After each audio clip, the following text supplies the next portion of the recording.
patut dibuat, amalkan di akhir zaman ini Ustaz. Tidak ada amal yang paling afdal dilaksanakan di akhir zaman ini selain daripada zikir.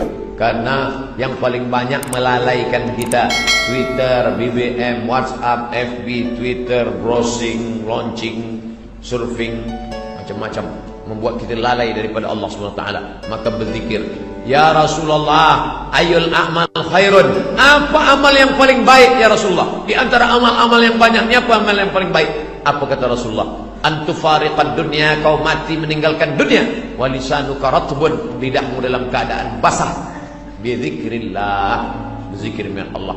Inilah yang saya bingung sampai hari ini Ustaz. Kenapa? Ustaz Anu kata zikir paling elok subhanallah. Ustaz ini kata zikir paling baik Allah Allah.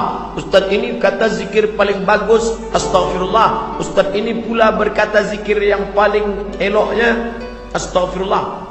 Lalu satu pun belum saya amalkan. Pilihlah salah satu.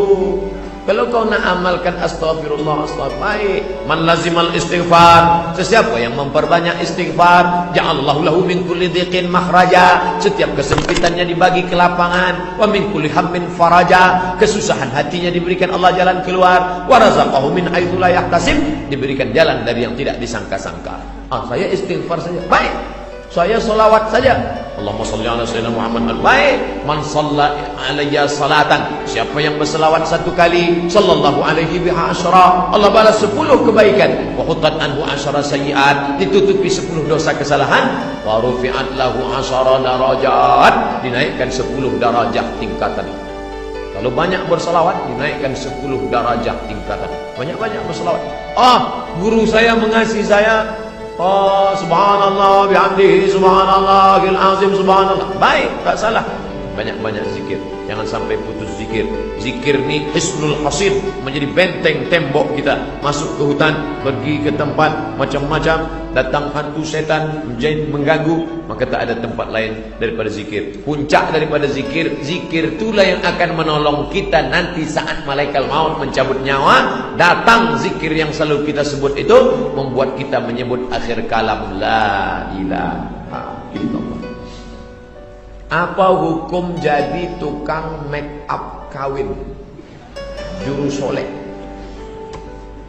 La tabarrujna tabarrujal jahiliyatil ula, janganlah bersolek-solek jahiliyah.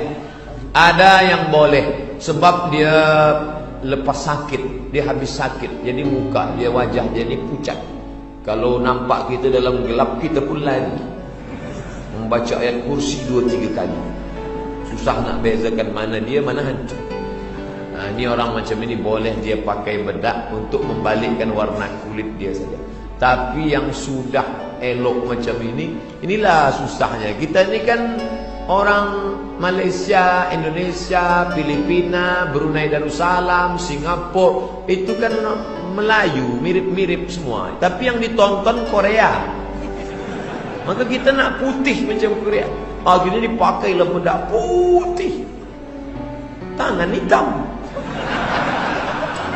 Jadi jangan lampau memaksakan diri. Tak usahlah. Kecantikan itu bukan kerana cantik kerana bekas, cantik kerana habis berwudu, cantik kerana membaca Al-Quran. Itu yang mesti dijaga. Jadi sebaiknya perbuatan-perbuatan yang macam ini, andai pun dapat duit, tak ada barokah. Padahal yang kita minta ni barakah. Kalau minta akidah, salamatan fid din. Kalau badan, wa'afiatan fil jasad.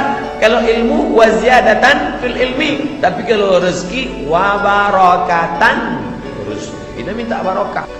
Apa hukumnya mengamalkan ayat yang diberi melalui mimpi, yang mana ayat itu pelindung daripada angin ahmar? Orang yang memberi ayat tersebut berjubah putih. Contohnya ayatnya seperti berikut. Ihwal wali likulli din. Tak ada ayat bunyi macam ini. Surat Al-Ikhlas dan penutup 2 kalimat syahadat. Boleh mengamalkan kalau jelas maknanya, jelas ayatnya, jelas artinya. Tapi kalau ihwal wali likulli din, itu tak ada. Orang Arab pun tak paham itu.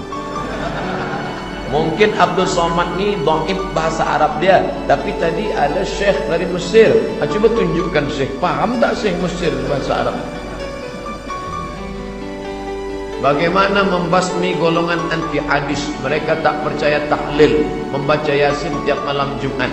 Orang yang tidak percaya ini, melawannya kita terus amalkan. Tidak ada tuh baca Yasin malam Jumat, kita terus sampai dia letih, lelah, mati. Man qara'a Yasin fi lailatin, sesiapa yang membaca Yasin pada suatu malam, asbaha maghfuran lah, waktu subuhnya dosanya sudah diampunkan Allah. Buka tafsir Ibnu Katsir, namanya tafsir Al-Qur'anil Azim, yang ditulis Imam Abul Fida Ismail Ibnu Katsir dalam muqaddimah surah Yasin. Di situ dia tuliskan, man qara'a Yasin fi lailatin, sesiapa yang membaca Yasin pada suatu malam, asbaha maghfuran lah, pada waktu subuh dia sudah diampunkan Allah. Kami ikut majlis Sayyid Usamah Mansi Al-Hasani Al-Maliki, murid langsung dari Habib Sayyid Muhammad bin Alawi bin Abbas Al-Hasani Al-Maliki di Makkah Al-Mukarramah. Anaknya memberikan ijazah kepada saya, Sayyid Ahmad bin Muhammad bin Alawi bin Abbas Al-Hasani Al-Maliki. Abdul Somad, aku ijazahkan pada engkau membaca surah Yasin tiap malam. Dia suruh baca Yasin tiap malam. Jadi sebaiknya Yasin itu dibaca tiap malam. Ulama yang datang ke negeri Melayu dulu tahu, orang Melayu pergi ke laut, pergi bertanam padi, pergi mencari ikan. Susah kalau tiap malam. Dia suruh kalau tak sanggup tiap malam, malam Jumat sajalah. Tiap malam pun tak sanggup, inna lillahi wa inna ilaihi raji'un. Malam Jumat sekali saja. Kenapa mesti malam Jumat? Sayyidul ayyam, induk dari segala hari. Apa kata Imam Ibnu Katsir dalam muqaddimah surah Yasin? La tuqra'u fi amrin asirin, kalau dibacakan pada perkara yang susah, illa yassarahullah, maka Allah memudahkannya. Susah punya anak, baca Yasin. Lepas baca Yasin, ya Allah, aku bertawassul kepada engkau berkat surah Yasin ini. Susah menemukan jodoh, baca lagi. Bagi yang belum menikah, yang sudahnya baca lagi. Ini yang susah mati. Berapa banyak kita disuruh baca Yasin, tengok orang tak mati-mati. Ustaz, tolong baca Yasin ni, kenapa? Dah 3 hari tak mati-mati. Kita baca, lepas kita baca, sehat. Alhamdulillah. Apa hukuman dari Allah untuk orang sengaja memutus hubungan silaturahim antara anak dan ayah? Ini orang anak, ini ada ayah, tapi dia putuskan hubungan orang ini sehingga si anak tak mengenal ayah. Maka dalam Islam tidak boleh memakai bin. Ud'uhum li'abaihim, pakailah mereka dengan nama bapa mereka.